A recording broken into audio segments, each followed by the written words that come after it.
Alright guys, so you've probably landed on the video because you've got an issue with your Mazda CX-5, much in the same way as I did, in that bad rattling, wobbling, real bad movement from the front wheels that you can feel in the steering wheel itself.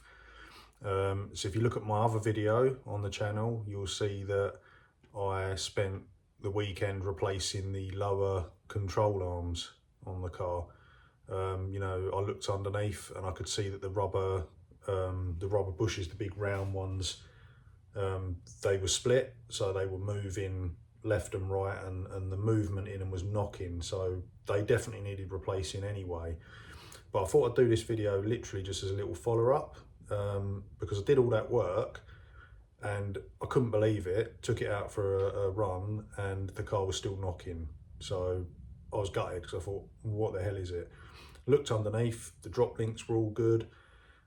Everything else was all tight under there, you know, suspension struts are all good. I couldn't see anything wrong and what was causing this wobbling on the car.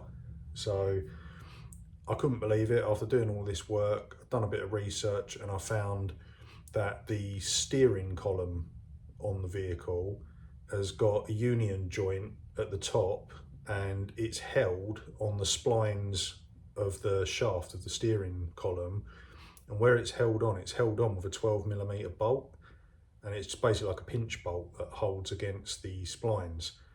And if there's any movement in your steering wheel at all, it's because that bolt has come undone, or it's loosened off a little bit. Now it's literally only got to loosen off a very, very small amount, and that tiny bit of play in your steering wheel, if you can feel it, it's going to be caused by that bolt and where it's loosened. So I was a little bit skeptical. I thought to myself, you know, I'll tighten it up, take it for a drive, and it's still going to be exactly the same. How wrong was I? So I went out to the car, I looked underneath, under the steering column, underneath the dashboard. It's a 12mm bolt and you need to torque that bolt up. I torqued it up to 24 foot-pounds. You can go up to 30 foot-pounds, but I think the range is sort of between 20 and 30 foot-pounds. So I sort of went in the middle at 24 foot-pounds. A little bit of tighten it up just a little bit, clicked on the wrench, it was done. Took the car out for a test drive and I couldn't believe it. The car literally was like driving a new car again. I was really shocked. I was really skeptical, thinking, how the hell is just tightening this little bolt up going to make such a difference? So I thought I'll do this little quick follow-up video just to get it a little bit more widely spread out there on YouTube, just for any of you guys that are suffering with this issue. Because at the end of the day, even though those rubbers were split, I could have literally just tightened up that 12mm bolt and my whole wobbling symptoms would have gone away. You know, the wobbling was really quite bad on my car in terms of any bump that it was going over. You almost felt like the front wheels were going to come off. They were really wobbling and shuddering, and which is why I put it down to them rubbers on both of the control arms, lower control arms, because that movement was really banging as well. So it's amazing what just tightening this 12mm bolt up will do. So I'll go out to the car now and I'll show you where it's located. And hopefully this will fix the issue for you. So let's go and check it out and I'll show you what you need to tighten up. Right, so I'll take you underneath and I'll show you the bolt that I'm talking about. So there's the union joint just there.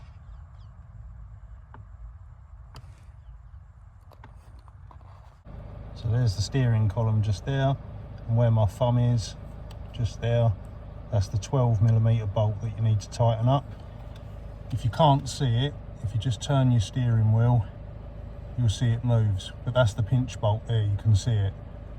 So you just need to tighten that up to 24 foot-pounds. Okay, so as I said up there, that bolt there where my thumb is, tighten that up. So we're inside the car.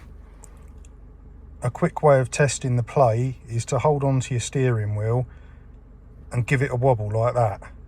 Okay, if you can hear any knocking or any movement or play in it, that's your sign that you're going to need to tighten up that pinch bolt. Okay, so get in, give it a wobble, Obviously mine's tightened up now, so there's nothing there, it's nice and tight.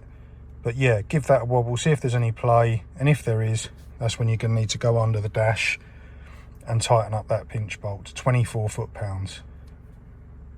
So there you go, guys. It's that easy. Simply tighten up that 12mm bolt. If you've got any play in your steering wheel, and I guarantee, take it out for a drive and you're going to be as shocked as I was that it solves your issues. Unbelievable, to be honest with you, that one bolt, just tightening it up, made such a difference. I really hope that this will help you out, and I hope that it will solve your problem if you've got that wobbling and that bad vibration in the front end of your Mazda CX-5.